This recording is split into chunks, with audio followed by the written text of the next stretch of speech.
바이든 대통령이 어제 신년 국정연설에서 중국과의 경쟁에 맞선 단합을 강조하면서 중국이 주권을 위협한다면 국가를 수호하기 위해 행동할 것이라고 밝혔습니다. 연방국세청이 지난해 다수의 주정부에서 시행한 인플레이션 지원금과 관련해 과세 여부를 확인하고 있다면서 세금 보고를 일시 중단할 것을 요청했습니다. 오늘 진강 뉴욕 한인 변호사협회장 그리고 김광석 전 KCS 회장이 뉴욕 한인회 선관위 사무실을 찾아 회장 후보 등록을 마쳤습니다. 뉴욕시가 라이선스 없이 불법이나 편법으로 마리화나를 판매하고 있는 매장 400여 곳에 강제 퇴거 경고 조치를 내렸습니다. 어제 샌디에고에서 출발해 뉴욕으로 향하던 여객기에서 승객의 노트북이 폭발하는 사고가 발생했습니다. 이상은 이 시각 주요 뉴스입니다. 시청자 여러분 안녕하십니까? KBN 뉴스입니다. 바이든 대통령은 어제 신년 국정연설에서 취임 후 이뤄낸 경제 성과를 강조했습니다. 또 중국과의 경쟁에 맞선 단합을 강조하면서 중국이 주권을 위협한다면 국가를 수호하기 위해 행동할 것이라고 밝혔습니다. 지한샘 기자가 보도합니다. 바이든 대통령은 어제 의회에서 진행한 국정연설에서 2년 전 우리의 경제는 휘청였지만 자신이 여기 선 오늘 밤 우리는 1,200만 개의 신규 일자리를 창출했다고 말했습니다. 이런 일자리 호황은 그동안 바이든 행정부가 내세워온 대표적인 경제 성과입니다. 바이든 대통령은 역대 모든 대통령이 4년간 창출한 것보다 더 많은 일자리가 2년 안에 창출된 것이라고 강조했습니다. 또 코로나19 극복도 강조했습니다. 바이든 대통령은 2년 전 코로나가 기업과 학교를 봉쇄하고 우리에게서 많은 것을 앗아갔지만 오늘날 코로나는 더 이상 우리의 삶을 통제하지 않는다고 덧붙였습니다. 한편 세계적으로 부상한 인플레이션을 두고는 공급망에 혼선을 준 팬데믹과 에너지, 식량 공급을 방해한 푸틴에 의한 세계적 문제라며 하지만 미국은 지구상 어떤 나라보다도 나은 위치라고 평가했습니다. 아울러 자신이 취임한 이후 통과한 초당적 인프라법과 인플레이션 감축법을 치적으로 내놨습니다. 중국과의 경쟁도 강조했습니다.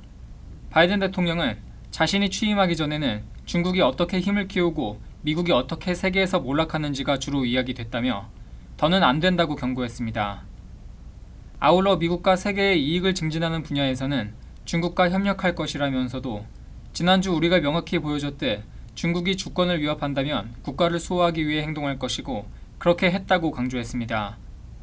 한편 이날 국정연설은 북한의 인민군 창건일 기념 열병식 전망 속에서 이뤄졌지만 바이든 대통령은 북한을 별도로 언급하지는 않았습니다. KBN 뉴스 지한샘입니다. 연방국세청이 올해 세금 보고를 일시 중단할 것을 당부했습니다. 국세청은 지난해 다수의 주정부에서 시행한 인플레이션 지원금과 세금 환급 등 여러 지원에 대해 과세 여부를 확인하고 있다면서 해당 주에서 당분간 세금 보고를 중단해달라고 요청했습니다. 국세청은 뉴욕과 캘리포니아 등 총 18개 주에서 지난해 주민들에게 지급한 인플레이션 지원금에 대해 소득세 과세 여부를 확인하고 있다며 세금 보고서 제출을 중단해달라고 요청했습니다.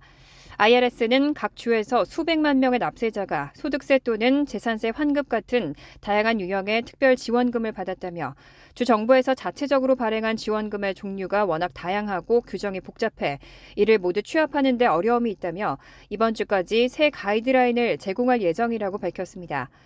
이에 따라 연방소득세 과세 여부가 확인되지 않은 지원금을 받은 세납자는 세금 보고를 미룰 것을 권고했습니다. 하지만 IRS는 이미 세금 보고를 마쳤다면 지금 이 기간에는 일단 수정하지 않는 것이 좋다고 조언했습니다. 한편 IRS의 공지에도 불구하고 터보텍스, H&R 블럭 등의 소득세 신고 전문 업체들은 세금 보고 서류 처리를 지속하고 있는 것으로 알려졌습니다. 업체들은 애초에 지원금의 규모가 세금 환급액을 뒤바꿀 정도로 크지 않기 때문에 세금 보고를 계속해도 문제가 없다는 의견입니다. 1월 고용지표에서는 예상을 훨씬 뛰어넘는 51만 7천 개의 일자리가 새롭게 추가됐습니다. 이와 관련해 제롬 파월 연준 의장은 고용 및 물가 지표가 이렇게 지속적으로 호조를 보이면 금리를 더 인상할 수 있다고 언급했습니다. 제롬 파월 연준 의장은 어제 워싱턴 DC 경제클럽 주최로 열린 대담에서 51만 7천 개의 일자리가 추가된 1월 고용지표와 관련해 이렇게 강할 것이라고 예상하지 못했다면서 이것은 연준이 당분간 금리 인상 기조를 유지해야 한다는 이유라고 밝혔습니다. 지난 3일 발표된 1월 비농업 신규 고용은 시장 예상치의 3배에 육박하는 51만 7천 명을 기록한 바 있습니다. 실업률은 1969년 이래 최저치인 3.4%로 떨어졌습니다. 연방공개시장위원회 이후 연준이 긴축 정책을 조기에 종료할 것이라는 기대감이 커지고 있었지만 예상치를 넘는 고용지표의 호조로 분위기는 반전됐습니다. 파월 의장은 강력한 노동시장 보고서나 더 높은 인플레이션 보고서가 계속 나온다면 우리는 더 많은 조치를 취하고 금리를 더 인상해야 할 수도 있다고 역설했습니다. 또 디스인플레이션이 시작됐지만 서비스 부분의 가격 상승은 여전히 높은 수준이라고 강조했습니다. 파월 의장은 또 연준의 목표는 고용시장을 방해하는 것이 아니라 인플레이션을 낮추는 것이라고 덧붙였습니다. 중소기업들은 여전히 시간제 근로자를 찾는 데 어려움을 겪고 있습니다. 적지 않은 중소기업들이 임금까지 올리면서 이주 노동자를 고용하기 위해 힘을 쓰고 있습니다. 월스트리트저널은 중소기업들이 여전히 시간제 근로자를 찾는 데 어려움을 겪으면서 추가 비용을 지불하고 이주 노동자들을 고용하고 있다고 보도했습니다. 미국에서 일자리를 찾는 이민자 중에는 정당한 취업 비자가 있는 사람도 있고 없는 경우도 있습니다. 일부 이주 노동자들은 불법으로 국경을 넘고 단속을 피해서 미국으로 들어오는데 이런 경우 친구나 친척들의 인맥을 통해 일자리를 찾습니다. 그 외 더 많은 이주 노동자들은 입국과 동시에 망명을 신청하고 수년간의 법적 절차를 거쳐 더 많은 임금을 받을 수 있는 취업 비자를 얻게 됩니다. 불법 이주 노동자의 임금에 대한 공식적인 통계는 없지만 이코노미스트들은 미국에서 중남미로 향하는 송금액을 근거로 이들의 임금이 상승하고 있는 것으로 추정하고 있습니다.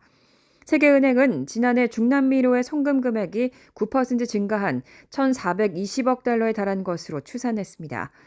중소기업들이 이주 노동자들에게 의존하는 현 추세는 이후 경제 상황에 따라 바뀔 수도 있습니다. 연준은 물가 상승률을 낮추기 위해 지난해부터 기준금리를 공격적으로 인상해왔는데 이코노미스트들은 이로 인해 실업률이 높아지고 경기 침체가 발생하면 이주 노동자에 크게 의존하는 건설업과 같은 분야에서 노동 수요가 줄어들 것으로 예상하고 있습니다. 다수의 고용주도 경기 후퇴 위험이 커지면 오늘 고용한 근로자가 내일은 필요하지 않을 수 있다는 점을 알지만 현재로서는 판매와 투자, 성장에 타격을 주는 인력 부족 문제에 더 집중하고 있다는 분석입니다. 중고차 평균 가격이 1월 다시 급등하면서 2개월 연속 상승하고 있습니다. 단일 품목으로는 소비자 물가지수에서 차지하는 비중이 크기 때문에 인플레이션 우려가 커지기 시작했습니다. 중고차 경매 플랫폼 만하임이 1월 중고차 평균 거래 가격이 전월과 비교해 2.5% 상승했다고 발표했습니다. 지난해 1년간 15% 하락한 뒤 반전 상승한 겁니다. 1월 만하임 중고차 가치지수는 지난해 같은 기간에 비해서는 12.8% 하락했지만 최근 2개월 연속 상승했습니다.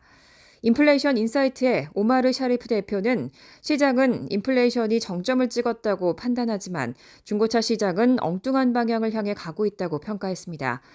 만하임은 1955년부터 중고차 거래 가격 평균값을 추적하기 위해 매년 500만 건에 달하는 거래 내용을 분석해왔습니다. 이런 중고차 가격은 소비자들의 심리를 온전히 반영하고 신차가 발매되기 전에 소비 심리를 측정하기 위한 수단으로도 쓰이고 있습니다. 소비자 입장에선 이 지표를 활용해 신차의 할인율을 점칠 수도 있습니다.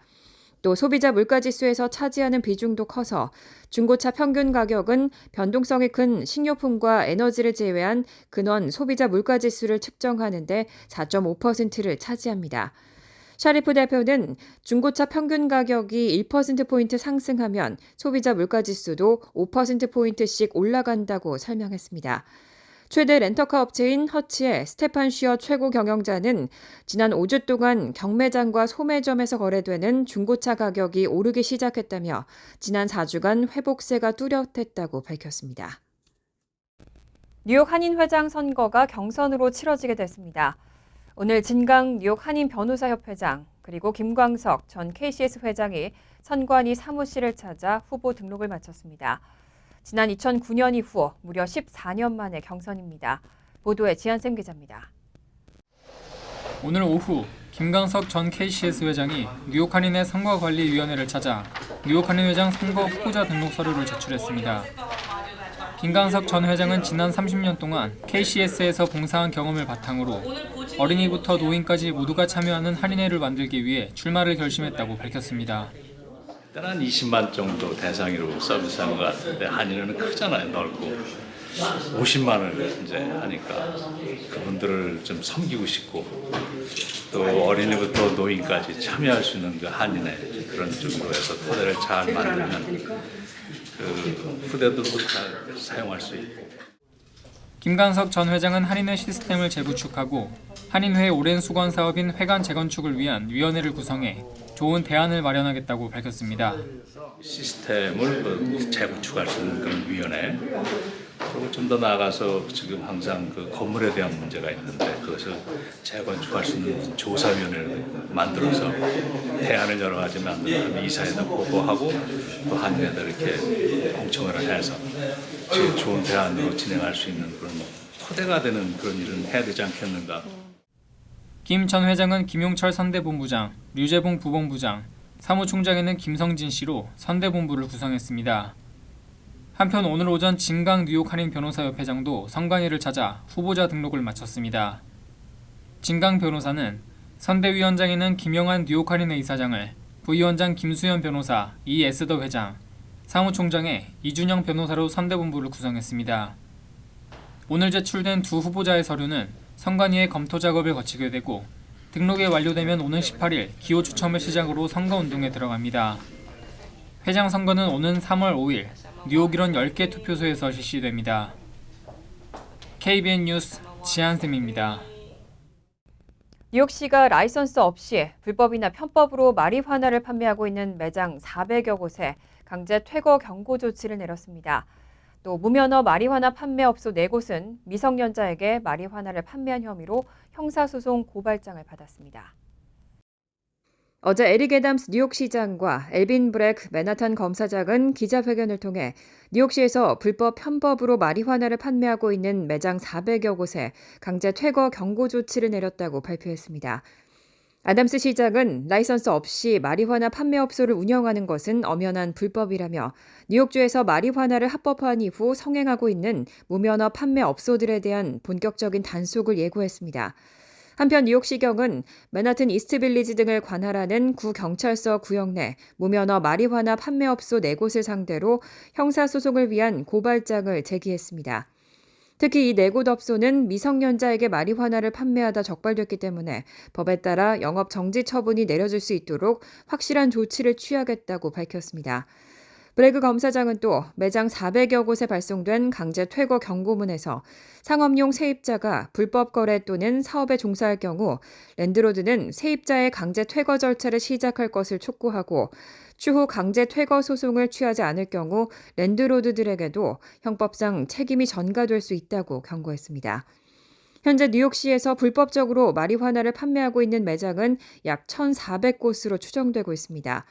해당 업소들은 금전적 대가 없이 최대 3온스의 마리화나를 선물할 수 있다는 법의 허점을 이용해 마리화나를 직접 판매하는 대신 기타 상품 또는 멤버십을 구입하면 선물로 마리화나를 주는 형태로 마리화나를 팔고 있는 것으로 파악되고 있습니다. 뉴저지주에서 임시직 근로자들의 권리를 확대 보장하는 임시직 근로자 권리 법안이 통과돼 주지사의 서명까지 마쳤습니다. 임시직이라도 정규직과 비슷한 일을 할 경우에는 동등한 혜택을 받을 수 있도록 하는 내용을 담고 있습니다. 필 머피 뉴저지 주지사가 지난 6일 주의회를 통과해 송부된 임시직 근로자 권리 법안에 서명했습니다. 법안은 서명 90일 이후 발효됩니다. 임시직 근로자 권리 법안은 그동안 시행되던 근로자 권리 법안의 내용을 강화한 것으로 임시직 근로자들이 정규직 근로자와 비슷한 일을 할 경우에는 같은 평균 수준의 급여와 동등한 베네핏을 받을 수 있도록 규정하고 있습니다. 이를 위반하는 업체에는 $5,000의 벌금이 부과됩니다. 또 앞으로 법안이 시행되면 임시직 근로자가 작업장을 이동할 때 비용을 부과하는 것이 금지되고 급여가 최저임금 이하로 내려갈 때는 근무 중 식사와 장비 구입 비용을 공제하는 것이 금지됩니다. 또 임시직 근로자들은 고용주에게 2주마다 급여를 지급할 것을 요구할 수 있고 직업을 소개하는 서비스 회사의 부당한 처사에도 이의를 제기할 수 있습니다.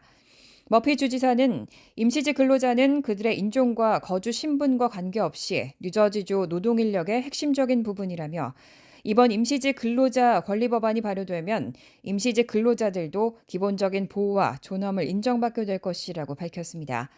하지만 뉴저지주 경제계 일부에서는 이 법안으로 인해 기업 또는 사업자들의 인건비 부담 등이 늘어날 것이라며 우려하고 있습니다. 어제 샌디에고에서 출발해 뉴욕으로 향하던 여객기에서 승객의 노트북이 폭발하는 사고가 발생했습니다. 승무원들이 화재를 진압하는 과정에서 부상을 당했고 결국 비행기는 샌디에고로 회항했습니다. 지난 7일 오전 캘리포니아주의 샌디에고 국제공항에서 이륙해 뉴저지주의 뉴욕 리버티 국제공항으로 향하던 유나이티드 항공 2664편에서 화재가 발생한 것으로 알려졌습니다. 이 비행기에는 승객 159명이 탑승 중이었는데 이륙 11분 뒤 한 승객의 좌석에서 갑자기 폭발이 일어났습니다. 승무원들이 해당 노트북을 화재 방지 장비인 파이어백으로 던져놓고 신속히 화재를 진압하면서 큰 사고는 막았지만 이 과정에서 승무원 4명이 부상을 당했습니다. 기내는 이미 연기로 가득해진 상태였고 기장은 연방항공청에 이 사실을 보고한 뒤 오전 7시 30분쯤 샌디에고 공항으로의 회항을 결정했습니다. 사고를 조사한 샌디에고 소방당국은 승객이 소지하고 있던 노트북의 배터리가 폭발한 것이 사고 원인이라고 밝혔습니다. 다만 배터리가 폭발한 이유에 대해서는 아직 조사 중이라고 덧붙였습니다. 화재 진압 과정에서 부상당한 4명의 승무원들은 샌디에고의 병원으로 후송됐습니다. 간추린 소식입니다. 상무부는 지난해 무역 수지 적자가 9,481억 달러로 전년보다 12.2% 증가했다고 밝혔습니다. 지난 2021년 세운 최대 규모 적자 기록을 1년 만에 갈아치운 겁니다. 수출은 3조 97억 달러로 전년보다 17.7% 증가했고 수입도 3조 9,578억 달러로 16.3% 증가했습니다. 인플레이션과 러시아의 우크라이나 침공에 따른 국제유가 급등으로 무역 적자가 심화된 것으로 분석됩니다.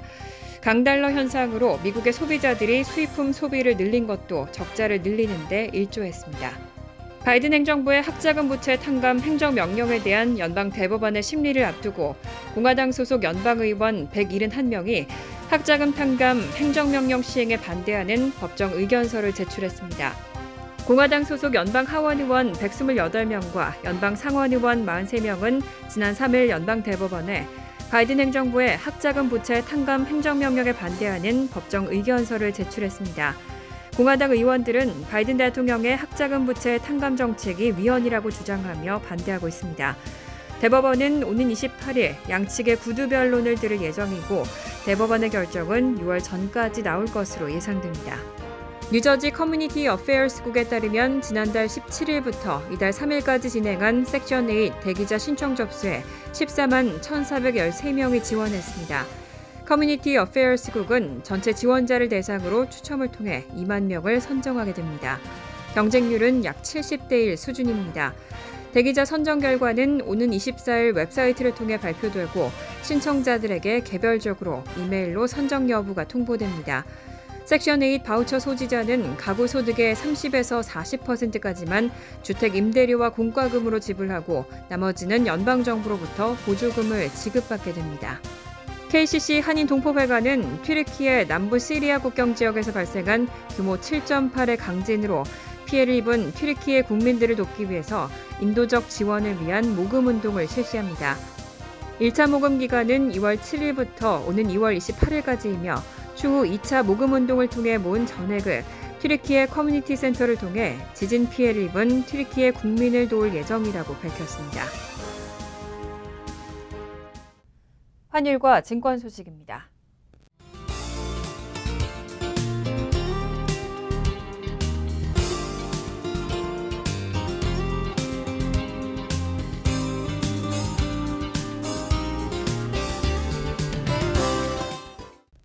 이어서 날씨입니다. 목요일은 흐린 가운데 종종 비가 내리겠습니다. 낮 최고 기온은 49도, 섭씨 9도, 밤 최저 기온은 49도, 섭씨 9도로 예상됩니다.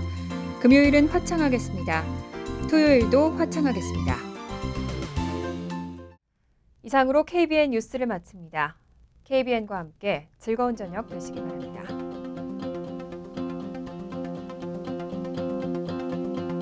우리 동부 최대 한인방송 KBN이 제작하는 KBN 뉴스는 웹사이트 mykbn.com 그리고 유튜브와 페이스북에서 다시 보실 수 있습니다. 좋아요, 구독, 알림 설정은 뉴스 제작에 큰 도움이 됩니다.